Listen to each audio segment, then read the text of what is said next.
Smart helmet સુરક્ષા પ્રણાલી next video ઘટના શું તમે જાણો છો કે ટુ વ્હીલરમાં અકસ્માતો તથા મોટી સંખ્યામાં ગંભીર ઇજાઓ હેલ્મેટના કારણે થાય છે? હેલ્મેટના કારણે થાય છે. ઘણીવાર વાહન ચાલકો પોતાની સાથે હેલ્મેટ રાખે છે પણ તે પહેરતા નથી અથવા તો તે ભૂલી જાય છે. ભારતમાં વર્ષે હજારો મૃત્યુ પામે છે અને લાખો ગંભીર ઇજાઓ પણ થાય છે.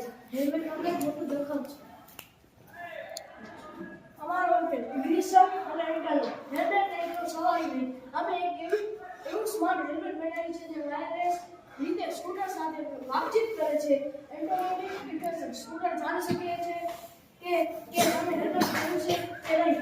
એન્જિન જ્યાં સુધી તમે હેલ્મેટ ન પહેરો ત્યાં સુધી એન્જિન ચાલુ નહીં થાય. વાયરલેસ ટેકનોલોજી RF સિગ્નલનો ઉપયોગ કરીને કામ કરે છે.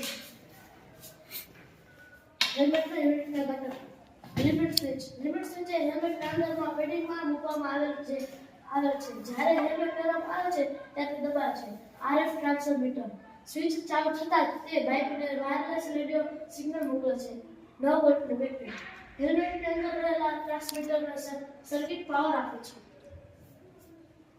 સ્કૂટરના યુનિટો RF રિસીવર હેલ્મેટમાંથી સિગ્નલ મેળવે છે અને રિલેને આદેશ મોકલે છે. રિલે મોડ્યુલ ઇલેક્ટ્રોનિક સ્વિચ તરીકે કામ કરે છે. તે બાઇક શરૂ કરવા માટે સર્કિટ પૂર્ણ કામ કરે છે.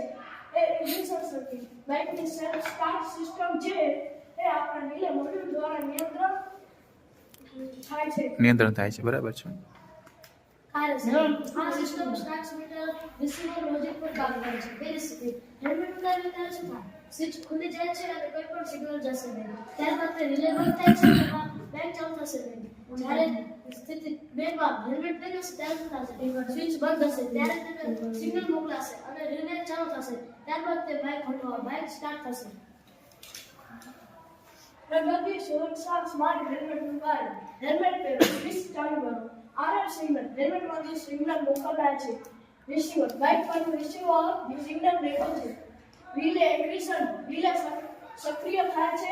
ઇગ્નિશન ચાલુ થાય છે. બાઇક સ્ટાર્ટ બાઇક સફળતાપૂર્વક શરૂ થાય છે. ટાયર ડેમોન્સ્ટ્રેશન પહેલા આપણે લાઈવ ડેમોન્સ્ટ્રેશન જોશે ત્યારબાદ આપણે શું અવલોકન કર્યું? સૌપ્રથમ જ્યારે આપણે અવલોકન કરીએ છીએ ત્યારે સ્કૂટર ચાલુ કરવાનો પ્રયાસ કરીશું પણ જ્યારે જુઓ કે સેલ્ફ સ્ટાર્ટ કામ કરતું નથી. બીજું હવે આપણે હેલ્મેટ પહેરીશું